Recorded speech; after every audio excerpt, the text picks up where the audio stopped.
সন্ধ্যাবেলায় কিছু একটা খাওয়ার ইচ্ছে হওয়ার সাথে সাথেই বানিয়ে ফেলতে পারেন এই ফিশ চিজ বল।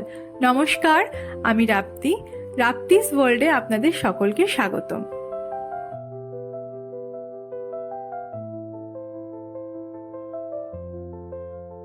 এই ফিশ চিজ বল বানানোর জন্য কিছু উপকরণ আমি হাতের কাছে সাজিয়ে নিয়েছি। আর এদিকে একটি বাটিতে লবণ ও লেবু দিয়ে সিদ্ধ করা কাতলা মাছ কাটা বেছে রেখেছি। এই বাটির মধ্যে একে একে উপকরণগুলো দিয়ে নেব। প্রথমেই দিয়ে নিলাম রসুন বাটা, এরপর দিয়ে নেব আদা বাটা,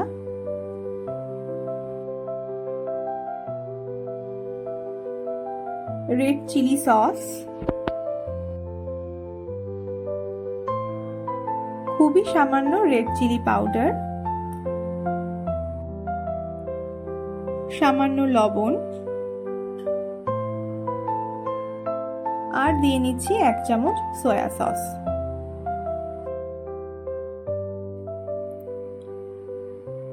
এরপর দিয়ে নেব পরিমাণ মতন কর্নফ্লাওয়ার। এবার সবকটি উপকরণ ভালো করে মেখে একটি ডো তৈরি করে নিতে হবে। এই যে দেখুন, ডো এখানে তৈরি।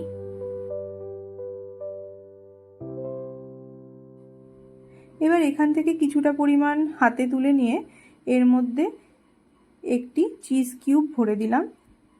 ভরে দিয়ে এবার এটাকে ভালো করে গোল করে বলের আকৃতিতে আমি গড়ে নেব।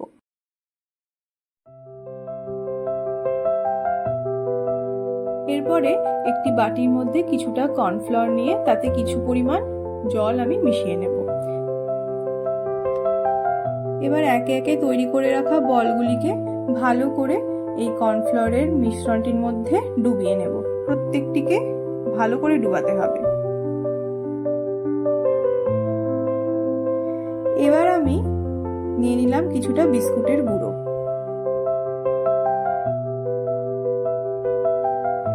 এরপর একে একে কর্নফ্লাওয়ারে ডুবিয়ে রাখা বলগুলোকে ভালো করে আমি বিস্কুটের গুঁড়োর সঙ্গে মাখিয়ে নিচ্ছি। আমি কিন্তু এখানে বাড়িতেই টোস্ট বিস্কুটটাকে ভালো করে গুঁড়ো করে নিয়ে সেটা ব্যবহার করছি।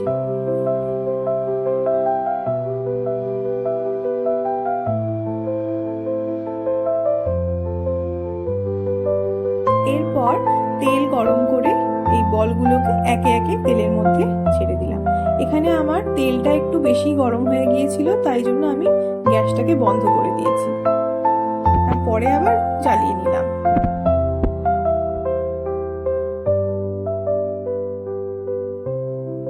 এগুলোকে কিন্তু খুব লো টু মিডিয়াম হিটে ভাজতে হবে, নয়তো উপরটা পুড়ে কালো হয়ে যাবে আর ভিতরটা তৈরি হবে না, আর ভিতরে যে চিজটা দিয়েছি সেটাও গলবে না।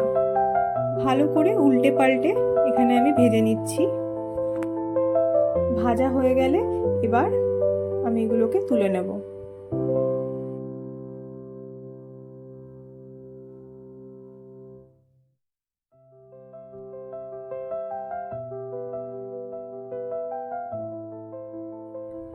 ফিশ চিজ বল এখানে তৈরি।